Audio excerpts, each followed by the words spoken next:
ദൈവനാമത്തിന് മഹത്വമുണ്ടാകട്ടെ. പ്രിയ സഹോദരങ്ങളെ, സാധാരണ മനുഷ്യരായിരുന്ന ചിലർക്ക് അവരുടെ ജീവിതത്തിലേക്ക് അമാനുഷിക തലത്തിലേക്കുള്ള ഒരു പരിവർത്തനം സംഭവിച്ചതായിട്ട് വിശുദ്ധ ബൈബിൾ പറയുന്നുണ്ട്. പക്ഷേ അതിനൊരു പ്രത്യേകതയുണ്ട്.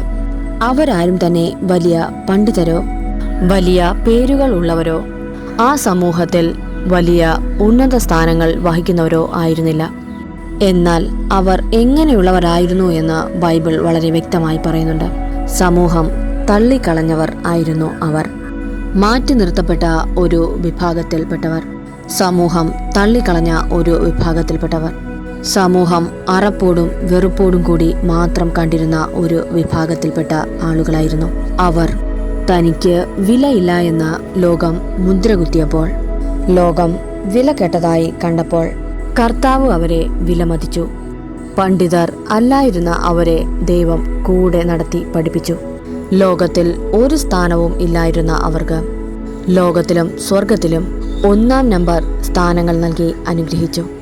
വലിയ പേരുകളൊന്നും ഇല്ലായിരുന്ന അവരെ ഈ ലോകം മുഴുവൻ അറിയപ്പെടുന്ന പേരുകളാക്കി ദൈവം മാറ്റി. ലോകത്തിൽ പല ദേവാലയങ്ങളും അറിയപ്പെടുന്നത് അവരുടെ പേരുകളിലാണ്. ലോകം തള്ളിക്കളഞ്ഞതിൻ്റെ കാരണത്താൽ അതിൻ്റെ മധ്യസ്ഥനായി സർവശക്തനായ ദൈവം പ്രവർത്തിച്ചു. ഇന്നിൻ്റെ ലോകത്ത് അനേകായിരം ജനങ്ങൾ അവരിലേക്ക് ഓടിയെടുത്തു. സഹോദരങ്ങളെ, അതിനേക്കാൾ വലിയൊരു കാര്യം ബൈബിളിൽ പറയുന്നു.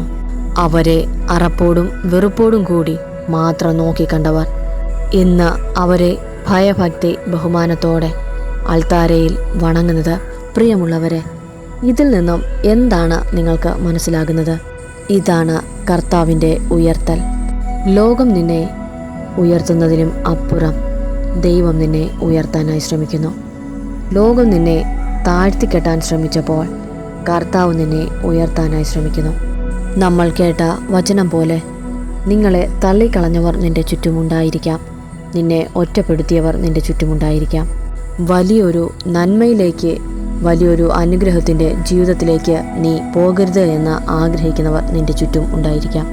നിന്നെ എല്ലാവരുടെയും മുൻപിൽ താഴ്ത്തി കെട്ടുന്നവർ ഉണ്ടായിരിക്കാം.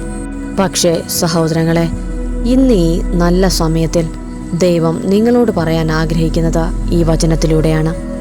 അവരെ ലോകമറിയാതിരുന്ന ആ ഒരു പേരിൽ നിന്ന് ലോകം അറിയപ്പെടുന്ന, അവരെ വണങ്ങുന്ന ഒരു പേരിലേക്ക് അവരെ ദൈവം ഉയർത്തി. എല്ലാവരും അവരെ അകറ്റി നിർത്തിയ ആ ഒരു സ്ഥാനത്തിൽ നിന്ന് അവരിലേക്ക് എല്ലാവരും ഓടിച്ചെല്ലുന്ന ഒരു അവസ്ഥയിലേക്ക് ദൈവം അവരെ മാനിച്ചു. അതുപോലെ നിന്നെയും കാണുന്ന പലരും, നിന്നെ മാറ്റി നിർത്താൻ ആഗ്രഹിക്കുന്ന പലരും, നിന്റെ ഉയർച്ചയിൽ അസൂയപ്പെടുന്ന പലരും സന്തോഷത്തോടെ നിന്റെ അടുക്കലേക്ക് കടന്നു വരുവാൻ ദൈവം ഒരു വലിയ പദ്ധതി ചെയ്യാനായി പോകുന്നു. ഇന്ന് ഈ സമയം ദൈവം നിന്നോട് പറയാനായി ആഗ്രഹിക്കുന്നത്, നിന്നെ നിന്ദിച്ചവർ നിന്നെ മാനിക്കാനായി ഇടയായിത്തീരും. നിന്നെ തള്ളിക്കളഞ്ഞവർ നിന്നെ ചേർത്തു പിടിക്കുന്ന ഒരു സമയം നിനക്ക് വരാനായി പോകുന്നു. നിന്നെ താഴ്ത്തിക്കെട്ടിയവർ നിന്റെ ഉയർച്ചയിൽ സന്തോഷിക്കാനായി പോകുന്നു. നിന്റെ നന്മകളെ നശിപ്പിക്കാൻ ശ്രമിച്ചവർ നിന്റെ ഉയർച്ച കാണാനായി പോകുന്നു.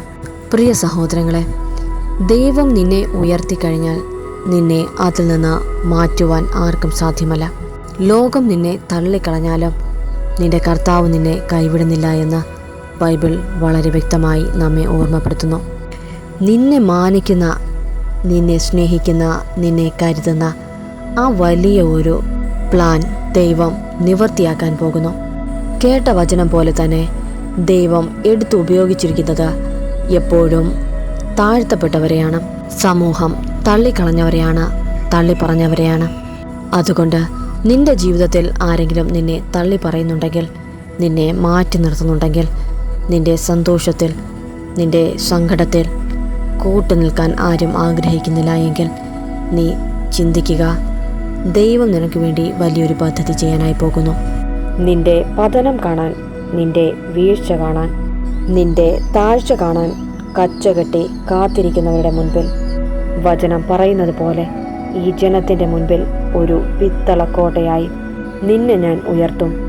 അവർ നിന്നോട് യുദ്ധം ചെയ്യും, അവർ വിജയിക്കുകയില്ല.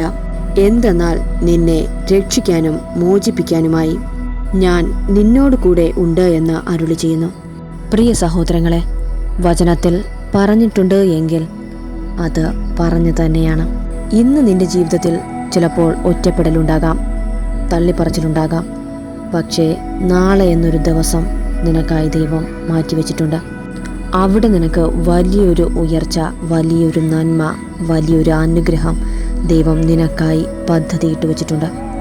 നിന്നെ ഇപ്പോൾ തള്ളിപ്പറഞ്ഞ പലരും, നിന്നെ മാറ്റി നിർത്തിയ എല്ലാവരും നിന്റെ അടുക്കലേക്ക് വരുന്ന ആ ഒരു സമയം നിനക്ക് വന്നെത്താനായി പോകുന്നു.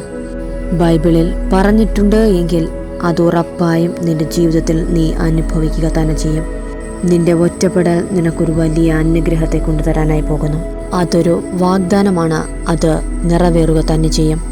സഹോദരങ്ങളെ, നീ വിശ്വസിക്കുന്ന സമയത്ത് നിന്റെ ജീവിതത്തിൽ ഈ വലിയ അത്ഭുതം പ്രവർത്തിക്കാനായി തുടങ്ങുന്നു. നിന്റെ ജീവിതത്തിൽ വലിയ ബുദ്ധിമുട്ടുകൾ, പ്രതിസന്ധികൾ, ആരുമില്ല എന്നുള്ള തോന്നലുകൾ, നിന്റെ ചുറ്റും നിൽക്കുന്നവർ നിന്നെ കളിയാക്കുന്നു, പരിഹസിക്കുന്നു, നിന്നെ തള്ളിക്കളയുന്നു, തള്ളിപ്പറയുന്നു, എല്ലാവരിൽ നിന്നും നിന്നെ മാറ്റി നിർത്തുന്നു.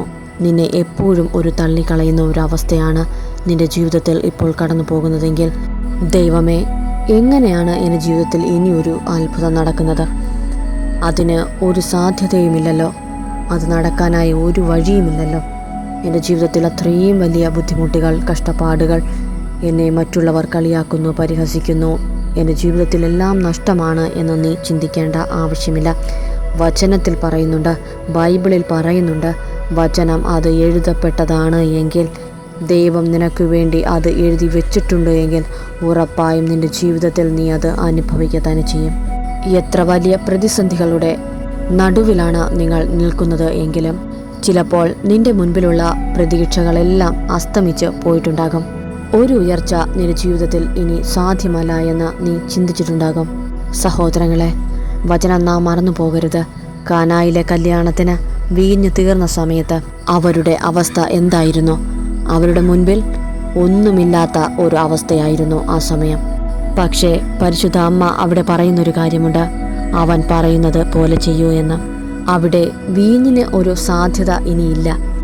പക്ഷേ മറിയയ്ക്ക് തൻ്റെ മകൻ ആരാണ് എന്നുള്ള ആ വലിയ ബോധം ഉണ്ടായിരുന്നു. അതുകൊണ്ടാണ് പറഞ്ഞത്, തൻ്റെ മകൻ പറയുന്നത് പോലെ കേൾക്കൂ എന്ന്, യേശു പറയുന്നത് പോലെ ചെയ്യൂ എന്ന്. അമ്മയുടെ വാക്കു കേട്ടുകൊണ്ട്, യേശുവിൻ്റെ ആ വലിയ വാക്കുകളെ അനുസരിച്ചുകൊണ്ട് അവിടെയുള്ളവർ നിന്നതുകൊണ്ട് നിറച്ചുവെച്ച വെള്ളമെല്ലാം വീഞ്ഞായി മാറിയിരിക്കുന്നു. സഹോദരങ്ങളെ, ഈ വചനം എന്താണ് നമ്മെ പഠിപ്പിക്കുന്നത്? നിനക്ക് നിന്റെ ദൈവം ആരാണ് എന്നുള്ള ബോധ്യം നിനക്ക് വേണം. നിന്റെ സാഹചര്യത്തിലും നിന്റെ സമ്മർദ്ദത്തിലും നിന്റെ സാഹചര്യം പറയുന്ന ഒന്നിലേക്കും നീ നോക്കേണ്ട ആവശ്യമില്ല. നിന്റെ ദൈവം ആരാണ് എന്ന ആ ഒരു വലിയ വ്യക്തത മാത്രം നിന്റെ ജീവിതത്തിൽ വന്നാൽ മാത്രം മതി. ദൈവവചനം പറയുന്ന ആ വലിയ വെളിപ്പാട് മാത്രം നീ ചിന്തിച്ചാൽ മതി. ആ വലിയ വെളിപ്പാട് മാത്രം നീ ആലോചിച്ചാൽ മതി. നിന്റെ ജീവിതത്തിൽ വലിയ ഒരു നന്മ, വലിയൊരു അത്ഭുതം അവിടെ പ്രവർത്തിക്കാനായി തുടങ്ങും. സമൂഹം പറയുന്നത് നീ ചിന്തിക്കേണ്ട ആവശ്യമില്ല. നിന്റെ ചുറ്റുമുള്ളവർ, നിന്നെ കളിയാക്കുന്നവർ, നിന്നെ പരിഹസിക്കുന്നവർ, ആരും പറയുന്നത് നീ കേൾക്കേണ്ട ആവശ്യമില്ല. നിന്റെ ദൈവം ആരാണ് എന്നുള്ള വലിയ ബോധ്യത്തെ നിനക്ക് വേണം. നിന്റെ ആ വലിയൊരു വെളിപ്പാട്, ഈ വചനം നൽകുന്ന വെളിപ്പാട് നീ ബോധ്യത്തോടെ ആയിരുന്നാൽ മാത്രം മതി. ദൈവവചനം, സത്യവചനം നൽകുന്ന ആ വലിയ വെളിപ്പാട് നിന്റെ ജീവിതത്തിൽ സംഭവിക്കാനായി ഇടയാകട്ടെ. ദൈവം വലിയൊരു നന്മ നിന്റെ ജീവിതത്തിൽ നൽകട്ടെ. നിന്റെ ഒറ്റപ്പെടൽ ദൈവത്തിൻ്റെ ആ വലിയൊരു ഉയർച്ചയിലേക്കുള്ള പടിവാതിലുകൾ ആയിരിക്കട്ടെ. ഈ കേട്ട വചനത്താൽ നമ്മെ ഓരോരുത്തരെയും ദൈവം ഒറ്റപ്പെട്ടു നൽകുന്ന എല്ലാ വ്യക്തി ജീവിതങ്ങളെയും അനുഗ്രഹിച്ചുകൊണ്ട് വലിയ ഒരു ഉയർച്ച അവരുടെ ജീവിതത്തിൽ ദൈവം അവിടുന്ന് നൽകുമാറാകട്ടെ. ആമേൻ.